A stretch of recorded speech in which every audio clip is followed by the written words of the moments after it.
This is Blugold News Now, your spot for current events, campus news, and everything in between.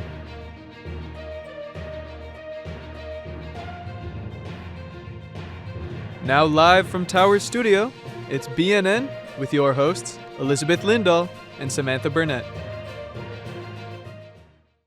Good evening, I'm Samantha Burnett. And I'm Elizabeth Lindahl. Coming up tonight, a look into opportunities for involvement on UW-Eau Claire's campus. A discussion on banned books. And your weekly recap of Blugold Sports on BNN Blitz. But first, an annual research celebration on UWEC's campus. UW-Eau Claire's annual Celebration of Excellence in Research and Creative Activity, or CIRCA, is taking place during this week. Student researchers in all disciplines were encouraged to enter their projects and present them to academics and students, sharing what they have learned. The opportunity is open to undergraduate and graduate students on UWEC's campus, as well as students at UWEC Barron County and Chippewa Valley Technical College. Researchers can make a poster, video, performance, or give a talk presenting on their research. Presentations are continuing on this week in Davies. UW-Eau Claire has received its 8th Tree Campus Higher Education designation. This is a program put on by the Arbor Day Foundation and strives to work with campuses like UWEC to give campus leaders a framework to create and sustain a better environment on their campuses. UW-Eau Claire obtained this distinction because of 5 core standards met. The standards are set to outline a sustainable campus forestry and include establishment of a tree advisory committee, evidence of a campus tree care plan, dedicated annual expenditures for the campus tree program, and Arbor Day observance, and the sponsorship of student service learning programs. The Eau Claire Marathon is back this weekend. The marathon has 5 races, including a 5K, 10K, and kids fun run obstacle course on Saturday, with the half and full marathons taking place on Sunday. There's also an opportunity to compete in the marathon with a relay team. The full marathon is a qualifier for the Boston Marathon. For any Blugolds who are interested in participating in marathon weekend but not running, they are encouraged to attend the Blugold Mile. The race route runs right through Lower Campus, where students and faculty are invited to cheer on runners. Orgs can also receive benefits for having their members in attendance, and there will also be free food and drinks from Quick Trip for students. This Saturday, April 26th, the Blugold Makerspace is working with the Student Office of Sustainability to put on the Eau Claire Repair Fair. This is a free event that will take place from 10 a.m. to 3 p.m. in Davies and is open to community members of all ages from Chippewa Valley.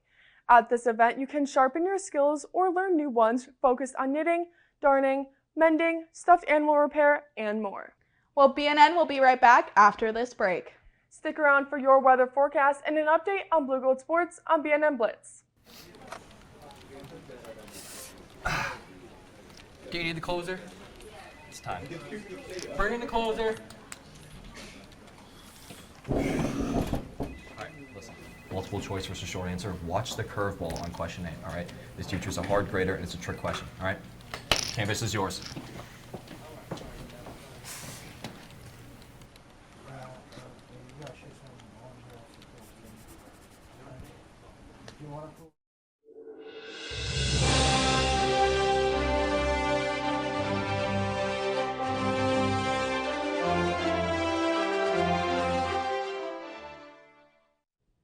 Welcome to BNN Blitz. I'm David Abel. And I'm Michael Watson with your weekly recap of Blugold sports action.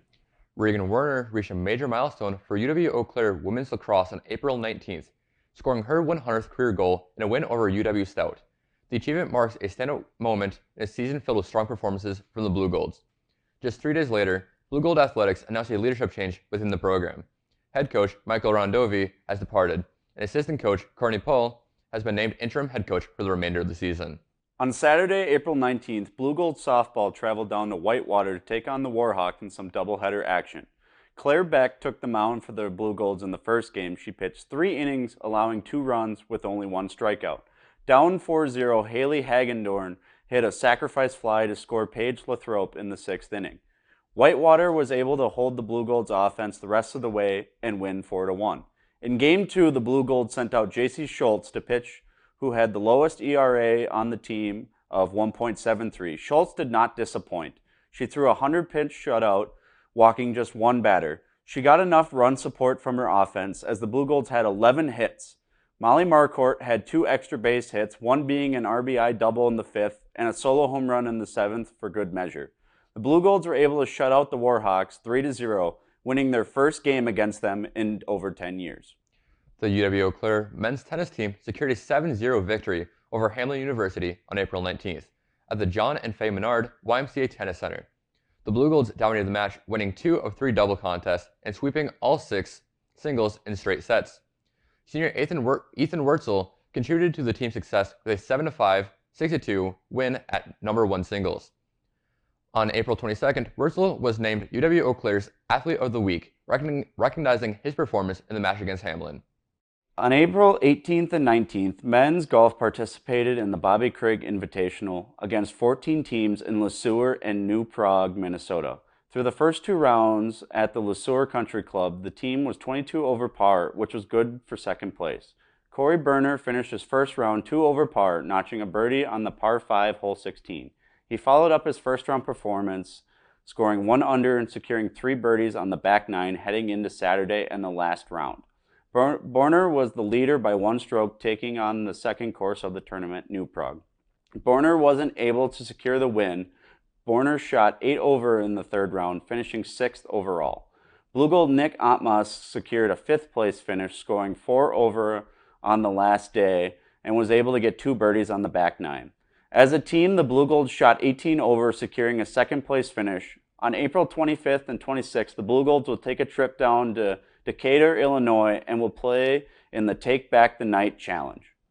That's all for the World of Blugold Sports. I'm David Abel. And I'm Michael Watson. Back to you, Sam and Elizabeth.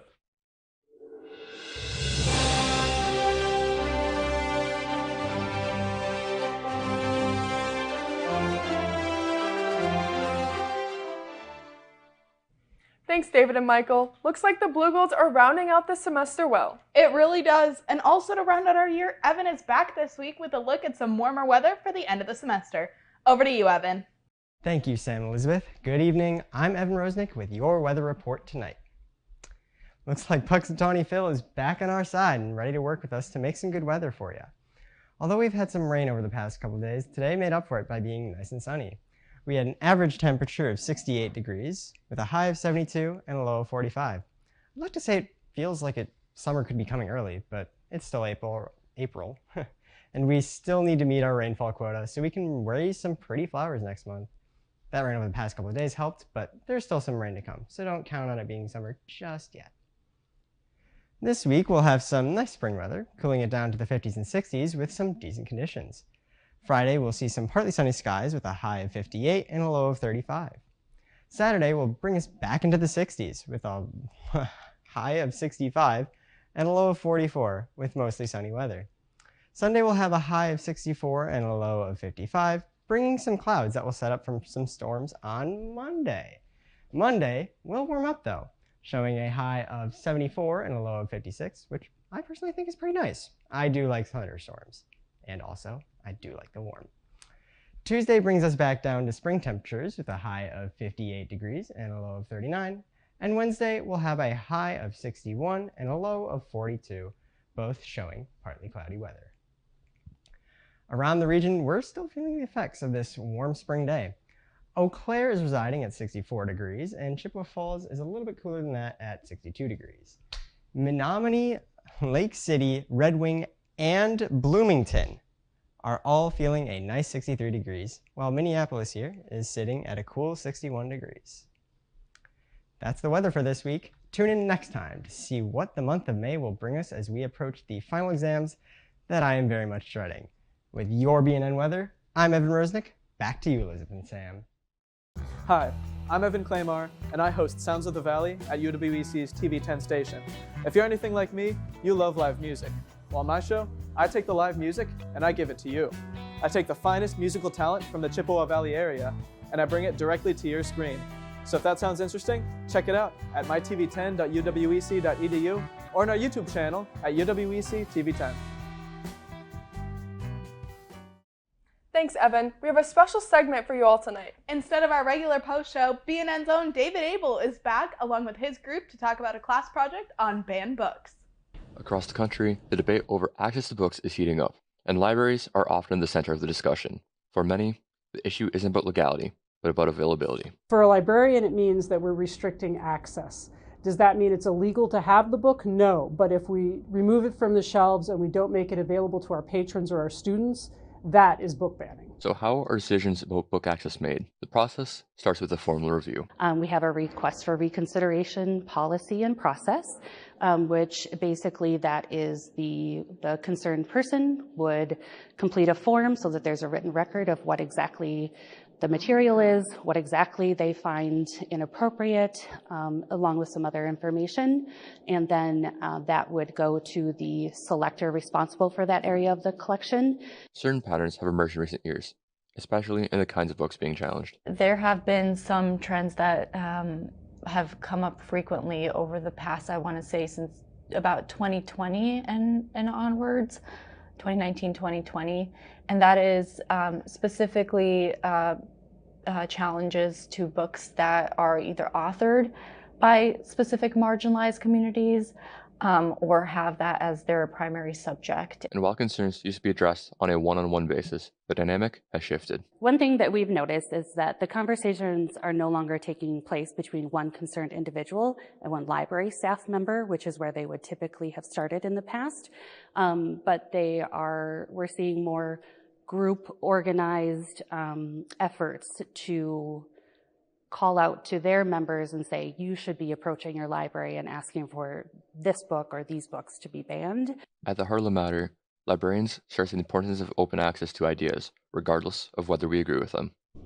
I think it's important to remember that whether or not we agree with a certain idea or system of beliefs, people are entitled to believe them as long as they aren't harming other people. And I think that that's really a part of democracy and intellectual freedom that we have to hold fast to. If you have questions about a certain book or would want access to a certain book, talk to your local public librarian, or if you're on campus, your academic librarian. We're always here to help you find the materials that you're searching for, whether it be books or articles. We're here to connect you with those ideas. You know, I think that banned books is actually a really important topic as someone who I didn't even realize that books like The Giver or Lord of the Flies are being banned. So what drew you guys to choose the topic of book banning and intellectual freedom for your project? I think just like the topic, the issue of book banning, like when thinking of issues, it's something that largely goes unnoticed, but it is an issue that is tied to like a lot of different issues like LGBTQ plus rights, just like the rights of minorities, free speech. Like it's just an issue that impacts all of them. Yeah. And with that, was there like a specific moment, book, or news story that made you want to learn more about it? I think overall, between all of us in our group, it generally was a book that we've read in the past that generated like that spark for this, I guess, project that we decided to do. Compared to the other topics that came up, this was the one I know that for the rest of us we generally really liked. Yeah, so how did you feel going into the project? Did you already have some strong opinions, or were you trying to figure this out with kind of more of an open mind? So I think we were trying to go into it with more of an open mind, but a lot of us had opinions about banned books and how we didn't necessarily agree with books being banned or restricted, but we want to figure out what it meant and how to negotiate like what we can do about it. Yeah. And after working on this, how would you guys define book banning? Like, did your definition change after kind of going in with that open mind on what it means? I think like a lot of people view book banning as just kind of like saying this book is not available anywhere, and that's just not what book banning means. It doesn't mean that a book is banned everywhere. It's been a very long time, I believe, since a book has been like banned widespread, but a banned book means just like a certain group anywhere. That could just be one school district, one library. They're trying to remove it from shelves. So it's not like widespread banning, but still that's like banned books. So it's become like it has like a different definition nowadays than what you'd expect, but it still involves making it so certain stories and certain information is becoming less easily available to groups of people who could really need information in the kinds of books that are being taken off shelves. Yeah. So on that similar topic, one line from the video says, removing a book from shelves is a form of banning. Is that an idea that you guys agree with? And if so, why? Or if not, why not? So it depends on what you all mean by removing from a shelf. Since you could remove it from the shelf and put it in an archive, which is restricting access, but not necessarily banning the book. But if you outright remove the book from the shelves and don't make it accessible to people, then you are banning the book. What surprised you the most while doing research for your project? When looking at a specific website, it's the American Library Association. One thing that really surprised me was seeing all their records from past years of books that have been banned, and there's hundreds upon hundreds of different challenged mainly, but also like some other banned books. But then also seeing there's like a graphic specifically that shows it from I think about 10 years ago to now, and there's a huge drastic change for the amount of like challenged books that have been there. And I thought that was a very big thing because I think it was like in the 2000s compared to like 200. Yeah. So what role do you think libraries and schools should play in helping people access controversial or sensitive material? So libraries and schools play a big role in providing access to it. It provides a neutral ground where it's not based on our own opinion. It's just a source out there where they have a non-biased outlook where it's available for you. It's not based on your personal beliefs. Yeah, and what's one thing you hope someone learns or thinks about after seeing your project? I think what we hope is that people will view banned books as like a bigger issue because like around these parts maybe it's less of an issue, but there are a lot of places around the country where banned books are a lot more common, and it's always targeting certain groups or certain ideas. And I just think like censorship in any form, especially if it's not sharing anything that's like outwardly harmful to a group of people, it's limiting voices and just limiting like stories that can be shared, that can be heard. And I just think in our country, especially one that prides itself on free speech, just making sure that every voice is able to be heard is so important, especially when in terms of like talking about marginalized groups, hearing their voices is how a lot of people are able to like build empathy for them. So it's also just like not censoring people can allow us to create like a better, more empathetic society. Yeah, absolutely. So what resources can people use to learn more on banned books? Well, you can always go to resources like your public library or your academic library here on campus, or websites like the ALA.com or .org. Do you have any others that you'd like to mention, like the Subversive Book Club? So here on campus, there's actually a subversive book club where they will read certain books that have been challenged or banned, and they have discussions on them. I'm not quite sure when their meetings are, but that's something that we have here on campus for others. Well, that's all that we have for you tonight. Join us next week for your latest news, updates, and weather. And make sure to check us out on mytv10.uwec.edu and at UWEC TV10 on Instagram, TikTok, and subscribe to our channel on YouTube. I'm Elizabeth Lindahl. And I'm Samantha Burnett. Thank you and good night.